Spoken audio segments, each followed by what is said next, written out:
Kakšne so bile mogoče inspiracije tisto čisto na začetku? Najprej ste se družili, veš, imaš neke študentske skupnosti, ki se družiš na čaju in tako naprej in potem si rečeš, mogoče se bomo nekaj zdaj poimenovali, ampak zadeva ni še nujno formalizirana. Ne? To je bil tudi na začetku verjetno Animoku, kjer ste se družili v nekem specifičnem prostoru in ste rekli, mogoče bi nekaj bolj povezano delala, ne? Ampak kaj ste recimo želeli ustvariti skupaj, kaj je bila tista, veš, gremo vsi mariborski fani se dobiti, ste želeli kaj skupaj ustvariti, kakšen specifičen plan ali je bilo to samo tako malo druženje, socializacija? Začetka je v bistvu bilo pač samo mišljeno pač druženje. Fandom, da se pač zberejo ljudje Iščeš skupaj. podobni tebi. Pač to je bil začetek. Se to še je vedno, v bistvu, nekako v osnovi. Vsaki pride, Tako kot ste vi pač delali, ne razmišlja o tem, podnapise smo tudi mi podnapise še vmes delali, tako da smo pač hoteli še potem dejansko anime je pač malce širši. Skupnosti predstaviti, to je potem nastalo že vmes, ne? Da pač vidijo, da to obstaja in pač, da se pač mogoče še kaj dodatnih ljudi pridobimo, ne? Torej, To je bilo pač, potem se je razvijalo, pač se dalje, pač nekako... se pravi, imeli ste svoje projekcije, verjetno tudi druženja, družabne igre, takšne stvari. Pač začelo se je v kulturnem inkubatorju, pa zdaj smo končali. Smo naredili taki full circle, smo naredili. Kulturni inkubator je pa sicer, kako bi tem rekel, nek mladinski center, nek center, kjer se lahko v bistvu družite, imate neke svoje prostore, verjetno je to del neke večje organizacije, si predstavljam? Ja, mladinski kulturni center Maribor, ja. Se pravi, je dejansko del občine. Ja, del občine. se pravi tam, kjer se dejansko meni potem ta Čibimakon tudi pa... Animo. Ali je to, ali ste ga že povezano, se je organiziral? Ok, ne, tisto je drugo Prvi Moko potem, Macore je bil v Zvezi Moko Macore. Zvezi prijatelj Medine, to je bilo pač tisti stavbi gori, ko si po tistih stopnicah laufati. Tisto, ko greš noter. Pa vedno me je nekje potreboval nekdo na vrhu, pa sem jaz bil spodaj, pa tak tisto... Here we go again. Kulturni inkubator kot prostor je v bistvu deloval kot neka povezovalna skupnost, že prednji Animoku v bistvu obstajal kot neko sploh ime, neformalno ime. Takrat je bilo, jaz sem pač bile ful različne organizacije, že tudi takrat v nas noter, pač kaj je bil mladinski kulturni azil, nekaj takega. Ful so imeli notri takih organizacij. To je Peter delal. Ja, Peter, on je bil v bistvu neki povezovatelj takrat, teh mladincev, ne, in je on imel tudi takrat... Programski direktor ali kaj tazga? Nekaj točno je bil, mislim, da je bil za isto, ko je zdaj trenutno na Smoprek, ne. Ja, Doris. Pač nekaj, kako rekel, handler po domače reči. Handler. Še v bistvu. Kaj pimpa, kaj oseba, ki je v bistvu delegirala, kaj se bo recimo dogajalo v specifični... In on je imel recimo, takrat je imel tudi Goblin, Goblin so starejši, ne, oni so mislim, oni so 2012 ustanovili. To je tvoja generacija, samo so imeli že prej, oni, ne. Oni društvo Zlati Goblin je bilo 2012 ustanovili. Oni so imeli RPG-je, pa board game, čeprav bolj na RPG je bilo. Ja. Pathfinder Society je bilo. Pathfinder Society, ja. So to RPG, govoriš dejanski role-playing, live role-playing? To je D&D. Pen and paper, ja. Da se sedeš za mizo, pa greš Dungeons and Dragons. Ampak je svoja verzija Pathfinderja. Pathfinder je v bistvu verzija D&D. Ja. Ampak ja, v bistvu... Oni so Warhammer, pa tudi Warhammer, pa te zadeve so pač imeli pač bolj. Oni so nekako sočasno imeli tudi, mislim, oni so imeli takrat sobote, če se ne motim, nekako je bilo, ne.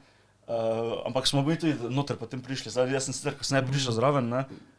Ti si že bil takrat tudi zraven. Ja, pa ne začetka, vi ste začeli z Andy pa z onimi, ne. Pa 2009 si že bil zraven.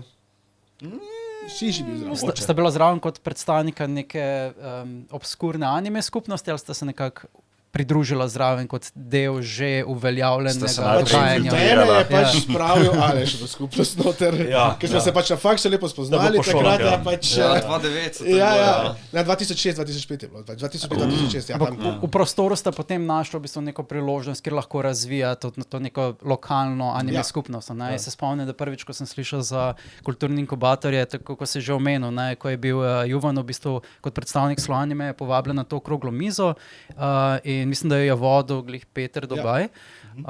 Govorili se je pa na okrogli mizi, spomnim se spet o lokalnih skupnostih, o prevodih, o podnaslavljanju. Takrat itak ni še bilo nobenih ne streaming servisov, ne uradno licenciranih naslovov ne nič, tako da vse, kar smo v bistvu... Uradno licencirani torrenti so bili, se pojavljali. Ravno Blitz je delal težave glede projekcij. Aha, ja, ampak spet licencirani so bili naslovi, kot je Ghibli mogoče. Pač najbolj zanimivo je bilo pač Blitz, tak tisto se javi. Blitz, ja. Ravno se javi, tak tisto mi hočemo imeti na projekcijo, tega ne morate imeti, bomo pač mi licenco naredili, ki je prišla 2 leti pozneje. Samo smo potem loophole najdli. Zato smo naredili pač Google Group skupino in so pač potem take javili. Mailing listo si naredil, potem ti javno nisi smel objaviti programa, kaj se dogaja. Potem poslalo pač članom. Lahko pa si predvajajo, Razumem, kot privat. Se ni vedlo javno, kaj se predvaja. Sicer to ni bilo... Se pravi, razlika med javno pa zasebno prireditvijo v bistvu, ne?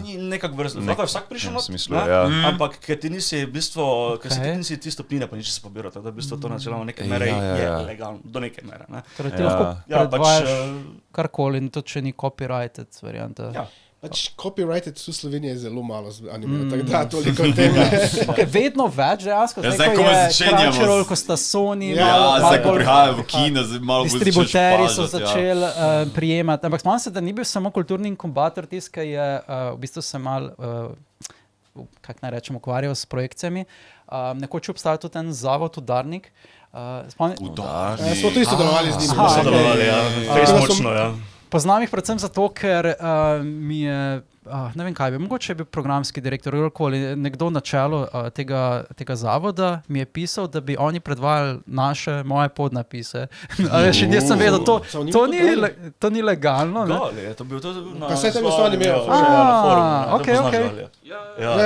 Mislim, da je on delal, pač najprej on začel s tem, potem so pa danes mi prevzeli, ampak takrat so pač imeli tako simbolična cena, si pač moral 1 evro dati, ker pač. To je bilo ono obdobje 2012, 2014, kinoblog, ko so se še japonski filmi, moj bog, da se še spomnim se, da mi je pisal in me je celo prosil za dovoljenje. Jaz sem bil jaz nimam nič v lasti tukaj, zakaj me prosiš za dovoljenje? Rekel, ne, ti sem prosim, reč, da je okej, če prideš na projekcijo, ti bomo dali rdečo preprogo. Okej, dude, ampak še vedno, glavni center je bil torej tale kulturni inkubator, ne? In potem 2011-2012 nekako se mi zdi zares pri nas naslovanje smo začeli, zdaj pa se nekaj v Mariboru dogaja, pa spet na obali se začeli dogajati, nekaj 2011 nekako, ko so tisti Novoletka plus Maklon se dvignili.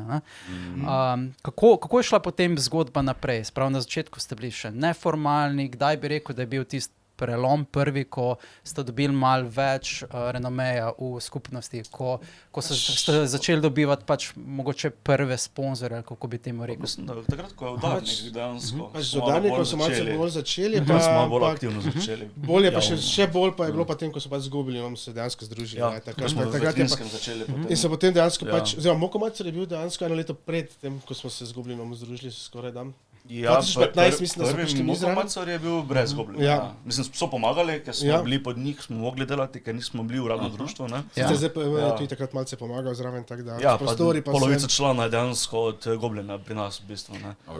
Na kakšen način ste si potem nekako sposojali to formalno udejstvovanje Goblina? Kaj ste v bistvu delali, da ste potrebovali to pravno podlago? Mi smo pač imeli družabne igre, tako smo se pač to nas je tudi zanimalo zraven. Anime pa vse, pa so oni tudi rekli, da bi oni tudi radi razširili svojo dejavnost, ne samo pač RPG pa družabne igre, ampak geekovsko dejansko. Ampak nima dobenih izkušenj v anime v bistvu. Potem pa smo nas, ko smo bili bolj.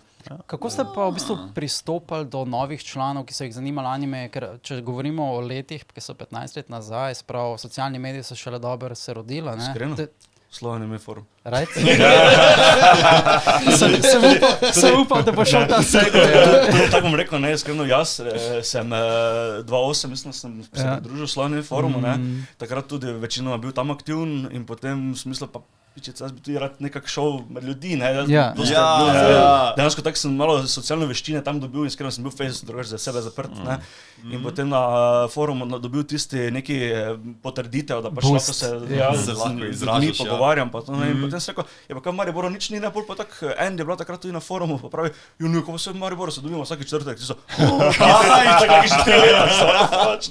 ja pa ne, pa tako smo lahko objavljali, pa na forumu ste tako imeli dejansko možnost, da si pač objavljali, kje so dogodki dogajali, for sure. Začeli malo še objavljati. Potem sem šel tja, tam smo se potem spoznali, potem nekaj par tvojih hapja, recimo, sem tak not potegnil, ne preko Slovenije forumu. Preko Slovenije forumu? Ja, dansko na forumu smo potem vedno spraševali, če to z Maribora bil, vedno sem opisal, če imamo tudi, če hoče kdo se kaj dobiti, tudi tak, ne. To so še bile časi Čajank, ko smo še imeli. Takrat so začeli Maribor. Takrat so začeli točno, ja. Ste mi bili, se kopirali od nas. To je bilo tistem času, ko smo ravno prostor zgubili, pa smo še mi tam. Predno so obstajali Facebook, Instagram in podobne, je bila skupnost še precej tesno povezana na enem mestu in je bilo precej lažje, čeprav ne se bilo manj razširiti neko besedo o dogodku, o druženju. Pa ni še bilo vse, še vedno je preveč zaprto. Dosta malih skupinic je bilo, recimo v Ljubljani si imel tudi še pred Slovenijem, pa tudi anime Slovenija, predtem so še bili, mislim, da so se dobivali, ne vem, ki so že bili v nekaj... Ja, to je tudi Andreja pravila, pač ja, ful velike... Ja, Andrej bil tudi med prvimi, tam, ko je bila... Kjerega leta, kdaj, kako to gledamo zdaj? 2001. Ja, že ful gledati, ali ste mene stare mlajše od tistega. In pač takrat, ko ste rekli, ko so imeli projekcije tukaj v Ljubljani, vedno so bile tehnične, ful tehnične težave, nič se včasih sploh niso gledali, na koncu nič. A to so čati, ko so bili v Kiberpipi? Ja, v bistvu vse v Kiberpipi je bila predhodnik Novoletke praktično. To je Anime Slovenija bila organizator.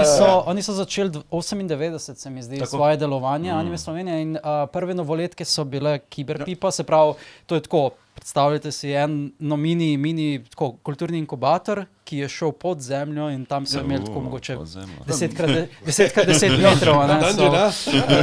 Dungeon. Pač subkultura je bila literally subkultura. Bolj sem tam začel takrat, ko se pač tako ko Andy govori, ta naša bivša predsednica, ona govori, da se bolj manj tam nekako začeli zametki svet anime v Sloveniji, v bistvu, ne.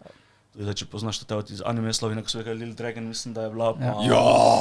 Little Dragon. Kaj je že bil? Moram reči, da ti ljudje, mislim, zelo težko bi razširili to besedo, če ne bi obstajal nek socialni medij, kot je bil forum, naprimer, ne? Ker forum je dejansko povezal, je povezal vse, tako ja.